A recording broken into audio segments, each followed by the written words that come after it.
Assalamu alaikum, my dear students. My name is Umar. As you know, we are doing a video lecture series about the 10th class science syllabus.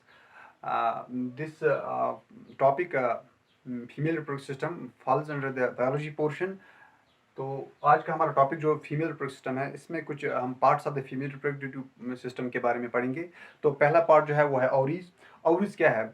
Ovaries एक element shaped structure है। ये Oval shaped भी आप इसे कह सकते हो। ये 2 इन नंबर है। ये मस्कुलर ऑर्गन्स होती है।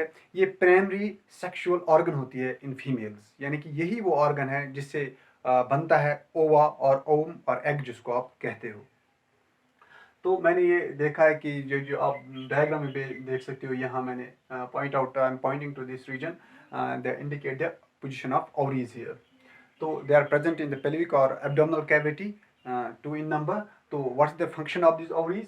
The function of the ovaries is the formation of the egg.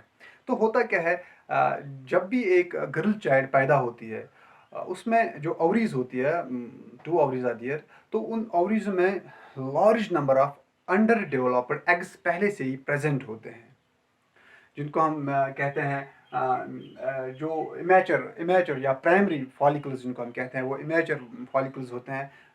Immature sales होती है एट द टाइम ऑफ जब बर्थ होती है एक बेबी, एक गर्ल चाइल्ड की, तो वहाँ immature follicles large number of present होती है। लेकिन जब ये गर्ल चाइल्ड एक प्यूबर्टी एज तक पहुंच जाती है, तो वहाँ क्या होता है, हर एक महीने के बाद, प्यूबर्टी जब ये एज को पहुंच जाएगी ये गर्ल चाइल्ड, तो उसके बाद हर एक महीने के बाद एक एग बनना शुरू होता है। एक एग बनना शुरू होता है और वो फिर रिलीज होता है और इसे यूट्रस की तरफ। तो वो चेंज होता है, वो प्राइमरी फॉलिकल जो होता है वो फिर चेंज होता है at the age of puberty into another follicle that's called graafian follicle. उस ग्राफिन फॉलिकल के अंदर होता है एक डेवलपिंग ओम और डेवलपिंग एग। मगर ये तब होता है जब एक लड़की एक प्यूबर्टी एज तक पहुंच जाती है। तो प्यूबर्टी एज तक पहुंचने से पहले जो ओवरीज है, अब मैंने बोला ओवरीज की फंक्शन क्या है, ये तो फॉर्मेशन ऑफ एग तो होता ही है। इसके साथ साथ through the interplay of different hormone जो आपके पिट्यूटरी ग्लैंड से निकलते हैं, फॉलिकल स्टिमुलेटिंग हार्मोन जो होता है, उसके असर से क्या होता है, यहाँ जो है ओवरीज ये 2 हार्मोन्स रिलीज करना शुरू करती है।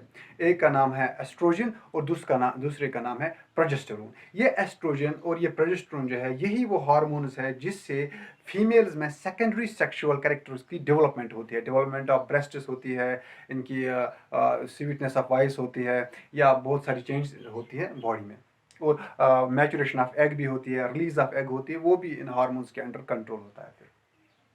तो उसके बाद हम देखते हैं फैलोपियन ट्यूब्स। इसके बाद क्या होता है, जो आपने देखा कि ओवरीज है वो एब्डोमिनल कैविटी में प्रेजेंट होता है। उससे क्या होता है, एक ट्यूब्स निकलते हैं, फैलोपियन ट्यूब जिनको हम कहते हैं। ये क्या होता है, ये सीलेटेड होते हैं, मस्कुलर होते हैं, जो कहाँ से निकलते हैं, ओवरीज से निकलते हैं ये ट्यूब्स, और जाते हैं कहाँ, एक दूसरा स्ट्रक्चर होता है जिसको हम कहते हैं यूट्रस। यूट्रस जो मैंने यहाँ दिखाया है, यूट्रस की तरफ जाते हैं। यानी ओवरीज से निकलता है एक ट्यूब और वो जाता है यूट्रस की तरफ। दे आर 2 इन नंबर, जिनको हम कहते हैं ओविडक्ट्स भी इन्हें भी कहते हैं, और इनको फैलोपियन ट्यूब्स भी कहते हैं। जो ये फैलोपियन ट्यूब होता है, ये क्या करता है, लेकिन इससे पहले कि फैलोपियन ट्यूब के बारे में हम फंक्शनल एस्पेक्ट देखिए, जो एंड होता है फैलोपियन ट्यूब का, वो एंड जो क्लोज टू द ओवरी होता है, वहाँ देखा गया है जो ये एंड होता है उस पर कुछ सीलेटेड प्रोजेक्शंस होती हैं, सीलेटेड प्रोजेक्शंस होते हैं, फिंगर लाइक प्रोजेक्शंस स्ट्रक्चर्स बने होते हैं ऐसे। तो उनको कहते हैं फिमरी। वो क्या करते हैं, वो रिसीव करती है जो एग जो होता है, ग्राफिन फॉलिकल जो निकलता है यहाँ से और इसे उसको रिसीव करती है। रिसीव करने के बाद वो अंदर जाता है ओविडक्ट में। ओविडक्ट भी जो सिलेटेड होता है, वहाँ सिलेटेड मूवमेंट होता है, तो वो सिलेटेड मूवमेंट की वजह से वो एग फिर ट्रांसफर होता है फैलोपियन ट्यूब में। फैलोपियन ट्यूब से होता है फिर वो यूट्रस में, जो जिसको वोम्ब ऑफ द फीमेल्स भी कहते हैं।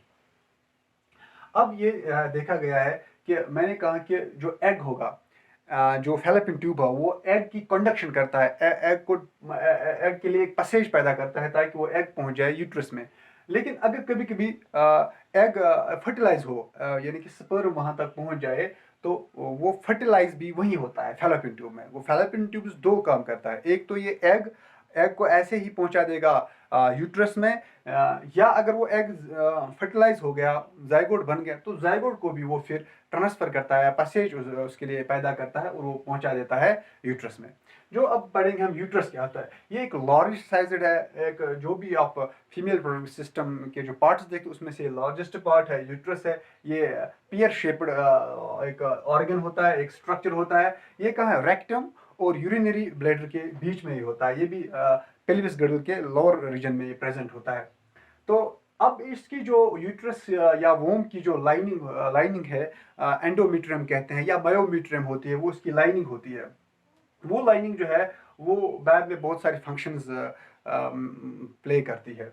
तो जिसका ये जो आप आपने देखा जो एंडोमीट्रियम होता है या मायोमीट्रियम, इसकी लाइनिंग होती है यूट्रस की। अब जो यूट्रस का जो बाहर वाला हिस्सा है, the lower part of the uterus जो है, उसको हम कहते हैं सर्विक्स। और जो सर्विक्स है, यहाँ यहाँ जो मैंने पॉइंट आउट करना, सर्विक्स बाहर की तरफ फिर ओपन होता है, एक ओपनिंग होती है, एक कैनाल होता है, एक ट्यूब होता है, जिसको हम फिर वेजिना कहते हैं। वेजिना फिर it opens to the outside world. तो होता कैसे जो रिप्रोडक्शन प्रोसेस का होता है, वो कैसा होता है। जो ये अब यूट्रस, मैंने कहा यूट्रस एक इम्पॉर्टेंट 3 फंक्शंस आप देखिए, 3 बहुत सारी फंक्शंस है, लेकिन उनको हम 3 डिविजन्स ग्रुप्स में डिवाइड करते हैं। पहला फंक्शन जो है यूट्रस का, वोम का, वो है इम्प्लांटेशन। इम्प्लांटेशन होता क्या है, जब जाइगोट आएगा फैलोपियन ट्यूब से, वो फिट होता है इस यूट्रस के एंडोमीट्रियम वॉल में, वो फिट होता है। इस एंडोमीट्रियम और यूट्रस वॉल में फिट होने को हम कहते हैं इम्प्लांटेशन। वहां पे फिट होना, फिक्स होना, इम्प्लांटेशन का purpose of implantation is served by uterus और वोम। इसके बाद इम्प्लांटेशन के बाद होता है प्लेसेंटेशन। ये प्लेसेंटेशन होता क्या है, प्लेसेंटेशन एक ऐसा प्रोसेस है जिसमें एक डिस्क शेप्ड स्ट्रक्चर पैदा होता है। जो फीटस होता है, जो एम्ब्रियो होता है, एम्ब्रियो तब बनता है जब जाइगोट डिवाइड करता है और एक मास ऑफ सेल्स बनता है, उसको कहते हैं एम्ब्रियो। एम्ब्रियो और जो यूट्रीन वॉल होता है, यूट्रस का जो वॉल होता है, यूट्रीन वॉल और एम्ब्रियो के दरमियान एक डिस्क बनती है। पहले वो एम्बिलिकल कॉर्ड की शक्ल में बनती है ऑन द फीटल साइड, वो एम्बिलिकल कॉर्ड बढ़ता है, उसको हम कहते हैं फिर प्लेसेंटा। प्लेसेंटा एक डिस्क शेप्ड स्ट्रक्चर है जो बनता है फीटस यानी कि एम्ब्रियो के दरमियान और बनता है यूट्रीन वॉल के दरमियान। इसी प्लेसेंटा से फिर जो भी न्यूट्रिशन होगी डेवलपिंग एम्ब्रियो की, जो भी न्यूट्रिशन या फीटस की जो भी न्यूट्रिशन होगी, इसका ऑक्सीजन, इसका कार्बन डाइऑक्साइड, इसका ग्लूकोज ट्रांसफर, जो भी इसका वेस्ट मटेरियल, वो वेस्ट मटेरियल बाहर जाएगा इसी प्लेसेंटा से टू द मदर साइड, और मदर साइड से आएंगे जो भी न्यूट्रिएंट्स, वो इसी प्लेसेंटा के जरिए फीटस में जाएंगे। उसको कहते हैं प्लेसेंटेशन, फॉर्मेशन ऑफ प्लेसेंटा। तो उसके बाद वो फीटल डेवलपमेंट, वो ब्लास्टुलेशन, ग्रेस्टुलेशन, वो जो डेवलपमेंट होता है फीटस का और बेबी बनने तक वो होता है, उसको हम कहते हैं फीटल डेवलपमेंट। फीटल डेवलपमेंट वो टाइम होता है, वो टाइम जहाँ से फर्टिलाइजेशन हो गई, जहाँ से जाइगोट बनना, जब जाइगोट बना और बेबी की जो बर्थ होगी, जाइगोट बनने से यानी कि from the period that extends from fertilization to the delivery और बर्थ ऑफ द बेबी, उस पीरियड को हम कहते हैं जेस्टेशन। जेस्टेशन पीरियड जो ह्यूमंस में होता है वो 9 मंथ्स का होता है।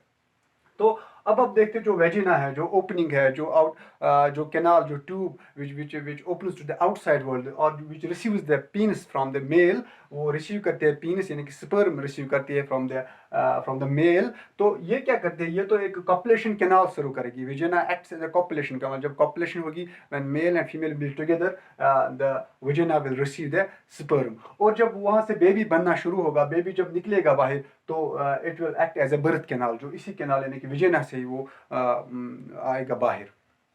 तो मुझे होप है कि आपको ये फीमेल रिप्रोडक्टिव सिस्टम क्लियर हुआ होगा। इसके बाद जो नया वीडियो लेक्चर होगा उसमें हम थोड़ा बहुत पढ़ेंगे मेंस्ट्रुअल साइकिल के बारे में, थोड़ा बहुत पढ़ेंगे, और जो मेथड्स ऑफ कॉन्ट्रासेप्शन है थोड़ा बहुत उसके बारे में, और रिप्रोडक्टिव हेल्थ के बारे में, वो हम एक ही टॉपिक में इंशाल्लाह कवर करेंगे। आई होप आपको ये लेक्चर किसी हद तक पसंद आया होगा। ओके, अस्सलाम वालेकुम।